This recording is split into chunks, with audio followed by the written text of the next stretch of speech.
ಇವತ್ತು ಮಾರ್ನಿಂಗ್ ಯೋಗ ಸೆಷನನ್ನು ಪ್ರಾರಂಭ ಆಗುವ ಮುಂಚೆ ನಿಮಗೆಲ್ಲ ಹೇಳಿದೆ ಅಲ್ವಾ, ಏನು ಬಗ್ಗೆ ಹೇಳ್ತಾ ಇದ್ದೆ?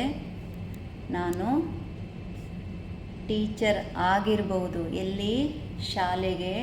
ಶಾಲೆಯ ಮಕ್ಕಳಿಗೆ. ಆದರೆ ಯೋಗದಲ್ಲಿ ನಿಮ್ಮ ದೇಹವೇ ನಿಮ್ಮ ಟೀಚರ್, ನೆನ್ಪಿಟ್ಕೊಳ್ಳಿ. ನೀವು ಪೊಲೀಸ್ ಆಗಿರ್ಬೋದು, ಆದರೆ ನಿಮ್ಮ ಬ್ರೀತ್ ಈಸ್ ಯುವರ್ ಕಮಾಂಡರ್.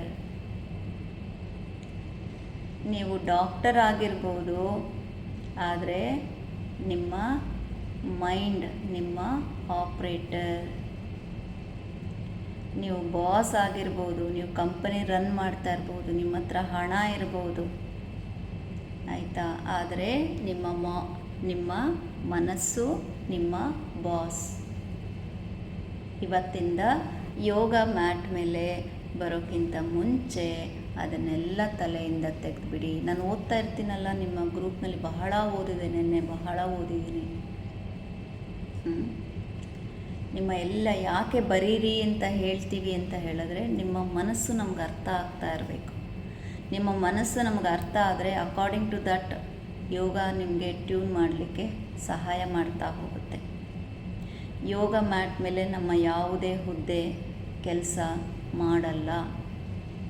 ಇಲ್ಲಿ ಕೆಲಸ ಮಾಡೋದು ನಮ್ಮ ಬ್ರೀತ್ ಮತ್ತು ನಮ್ಮ ವಿನಯ, ಇಷ್ಟೇ. ಆ್ಯಂಡ್ ನಮಗೆ ಬೇಕಾಗಿರೋದು, ಅದು ಕೆಲಸ ಮಾಡಬೇಕು ಅಂದರೆ ನಮಗೆ ಬೇಕಾಗಿರೋದು ಯಾವುದು? ಪೇಷನ್ಸ್ ಬಹಳ ಮುಖ್ಯ. ಮತ್ತೊಮ್ಮೆ ನಿಮಗೆಲ್ಲ ನೆನಪು ಮಾಡ್ತಾ ಇದ್ದೀನಿ, ಟೀಚರ್, ಪೊಲೀಸ್, ಡಾಕ್ಟರ್, ಬಾಸ್ ಇವೆಲ್ಲ ನಾವು, ಈವನ್ ಇನ್ಕ್ಲೂಡಿಂಗ್ ಮೀ. ನಾನಿಲ್ಲಿ ಕೂತ್ಕೊಂಡು ನಿಮಗೆ ಲೀಡ್ ಮಾಡ್ತಾ ಇರ್ಬೋದು in the leader place, but these are all ನಾವು ಮಾಡ್ತಾ ಇರೋವಂತಹ ಪಾತ್ರಗಳು.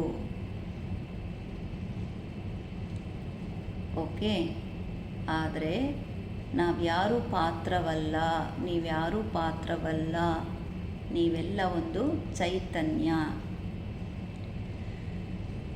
ಯೋಗ ಅಂತ ಬಂದಾಗ ಯೋಗದಲ್ಲಿ ಆ ಪಾತ್ರಗಳನ್ನೆಲ್ಲ ಬಿಟ್ಟು ನಿಜವಾದ ನಾನು ಯಾರು ಅನ್ನೋದನ್ನು ನೋಡೋದ್ರ ಕಡೆ ಮಾತ್ರ ಗಮನವನ್ನು ಹರಿಸ್ಬೇಕು.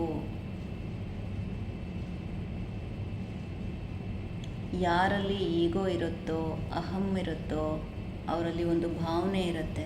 ಈವನ್ ನನಗೂ ಸೇರಿಸಿ, ಓಕೆ, ಈಗ ನಾನು ಅಹಂಕಾರದಿಂದ ತುಂಬಿದ್ದೇನೆ ಅಂತ ಅಂದ ತಕ್ಷಣ ನನ್ನಲ್ಲಿ ಒಂದು ಅಹಂಕಾರ ಹೇಳ್ತಾ ಇರುತ್ತೆ, ನನಗೆ ಎಲ್ಲವೂ ಗೊತ್ತು. ಯಾಕೆ ಐ ಲವ್ ಯೋಗ ಅಂತ ಹೇಳಿದ್ರೆ, ಯೋಗ ಯಾವಾಗಲೂ ಸದಾ ನಮಗೆ ಹೇಳೋ ಅಂಥದ್ದು, ಅಥವಾ ನಮಗೆ ಕಲಿಸೋವಂಥದ್ದು, ಅಥವಾ ನಮ್ಮ ಮನಸ್ಸಿನಲ್ಲಿ ತುಂಬೋ ಅಂಥದ್ದು, ಇನ್ನು ನಾನು ಕಲಿತಾ ಇದ್ದೀನಿ. ಬರೀ ಕಲಿತಾ ಇದ್ದೀನಿ ಅನ್ನೋ ಭಾವನೆ ಮಾತ್ರ ಅಲ್ಲ, ನಿಜವಾಗ್ಲೂ ಕಲಿಸ್ತಾ ಇರುತ್ತೆ. ಇವತ್ತಿಂದ ನೀವೆಲ್ಲರೂ ಮನಸ್ಸಿನಲ್ಲಿ ಅದನ್ನು, ಮಾರ್ನಿಂಗ್ ಏನೋ ಒಂದು ಹೇಳಿದೆ, ಮರ್ತೋದೆ ನಾನು. ಈ ಗೋಡೆ ಮತ್ತು ದ್ವಾರ ಅಂತ ಹೇಳಿದೆ. ಗೋಡೆ ಯಾವತ್ತಿದ್ರೂ ಗೋಡೆನೇ. ಒಂದು ಕಿಂಡಿ ಇದ್ದರೆ ಸಾಕು, ಆ ಕಿಂಡಿಯಿಂದ ಸೂರ್ಯನ ಕಿರಣ, ಬೆಳಕು ಒಳಭಾಗಕ್ಕೆ ಹರಿಯೋದಕ್ಕೆ ಶುರುವಾಗುತ್ತೆ.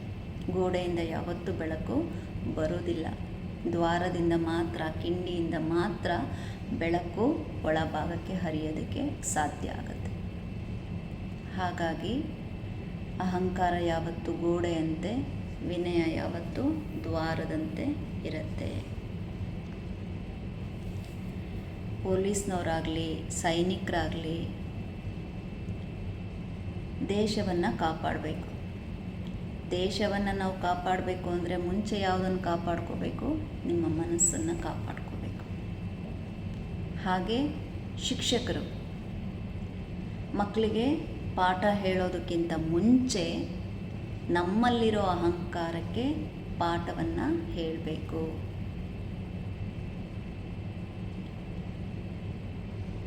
ನಿನ್ನೆ ಬರ್ತಿದ್ರಿ, ನಾನು ಇಂಥ ಕಂಪ್ನಿ ರನ್ ಮಾಡ್ತಾಯಿದ್ದೀನಿ, ಈ ಕಂಪನಿಗೆ ನಾನು ಬಾಸ್ ನಾನಿಷ್ಟು ಜನರೆಲ್ಲ ನನ್ನ ಮಾತು ಕೇಳ್ತಿದ್ರು. ಮೊದಲ ಬಾರಿ ನಿಮ್ಮ ಮುಂದೆ ಬಂದು ಕೂತ್ಕೊಂಡು ತಲೆ ತಗ್ಗಿಸಿ ನಾನು ನಿಮ್ಮ ಮಾತು ಕೇಳಿದೆ ಅಂತ ಬರ್ತಿದ್ರಿ. ಎಸ್, ನೀವು ಬಾಸೇ.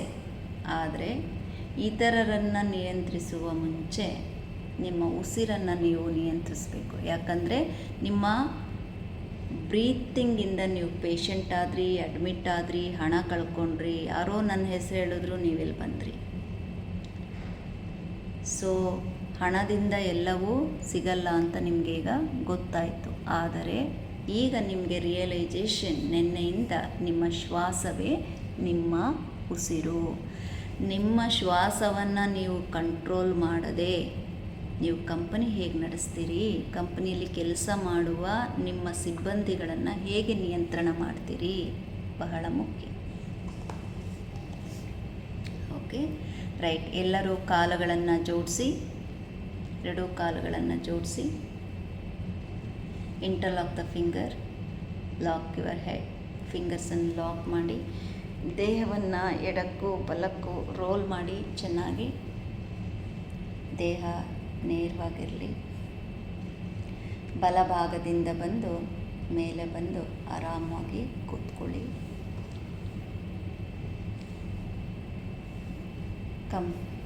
Set in Sukhasana. ಬೆಳಗ್ಗೆ ಎದ್ದಾಗ ಹೇಗಿದ್ರಿ, ನೈಟ್ ಮಲಗುವಾಗ ನಿಮ್ಮ ಸ್ಪಿರಿಟ್ ಹೇಗಿತ್ತು, ಎದ್ದಾಗ ನಿಮ್ಮ ಸ್ಪಿರಿಟ್ ಹೇಗಿತ್ತು, ಈಗ ನಿಮ್ಮ ಸ್ಪಿರಿಟ್ ಹೇಗಿದೆ, ನಿಮ್ಮ ಶ್ವಾಸದ ಕ್ವಾಲಿಟಿ ಕ್ವಾಂಟಿಟಿ ಎರಡು ಹೇಗಿದೆ, ಫೀಲ್ ಮಾಡಿ ಅದನ್ನು. ಪ್ರತಿ ಶ್ವಾಸವನ್ನು, ಪ್ರತಿನಿತ್ಯದ ಇನ್ ಬಿಟ್ವೀನ್ ಯಾವಾಗ ನೆನಪಾಗತ್ತೆ ನಿಮ್ಮ ಮನಸ್ಸನ್ನು ಶ್ವಾಸದ ಕಡೆ ತೊಗೊಂಡು ಬನ್ನಿ. ಗಮನಿಸ್ಕೊಳ್ತಾ ಇರಿ, ಶ್ವಾಸ ಹೇಗೆ ಮಾಡ್ತಾಯಿದ್ದೀರಿ. ಪ್ರತಿ ಶ್ವಾಸ ತಗೊಳ್ಳುವಾಗ ಹೊಟ್ಟೆ ಆಚೆ ಬರಬೇಕು, ಪ್ರತಿ ಶ್ವಾಸವನ್ನು ಬಿಡುವಾಗ ಹೊಟ್ಟೆ ಒಳಗೆ ಹೋಗ್ತಾ ಇರಬೇಕು. ಅದೇ ನಿಟ್ಟಿನಲ್ಲಿ ನಾನು ಪ್ರಾಕ್ಟೀಸ್ ಮಾಡ್ತಾಯಿದ್ದೀನ, ಅದೇ ನಿಟ್ಟಿನಲ್ಲಿ ಶ್ವಾಸ ನಡೀತಾ ಇದೆಯಾ. ಓಕೆ, ಇಲ್ಲಿ ದೊಡ್ಡವನು ಶ್ವಾಸ ಮಾಡಬೇಕು, ಚಿಕ್ಕವನು ಶ್ವಾಸ ಮಾಡಬೇಕು. ಓಕೆ, ಯೋಗಕ್ಕೆ ಅಂತ ಬಂದ ಮೇಲೆ ನಾನು ದೊಡ್ಡವನು, ನಾನು ಚಿಕ್ಕವನು ಅನ್ನೋ ಯಾವ ವಿಚಾರನೂ ಬರೋದಿಲ್ಲ. ಮ್ಯಾಟ್ ಮೇಲೆ ಎಲ್ಲರೂ ವಿದ್ಯಾರ್ಥಿಗಳೇ, ಎಲ್ಲರೂ ಶಿಷ್ಯರೇ.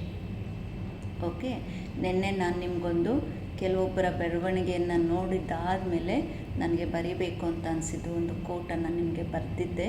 ಓಕೆ, ಯೋಗ ದೇಹವನ್ನು ಬಗ್ಗಿಸೋದಕ್ಕೆ ಅಲ್ಲ, ನಮ್ಮಲ್ಲಿರುವ ಅಹಂಕಾರವನ್ನು ಕರಗಿಸೋದಕ್ಕೆ ಅಂತ ಇವತ್ತೆಲ್ಲ ನಿಮಗೆ ಮನನ ಆಗಿದೆ ಅಂತ ಅಂದ್ಕೊಂಡಿದ್ದೀನಿ.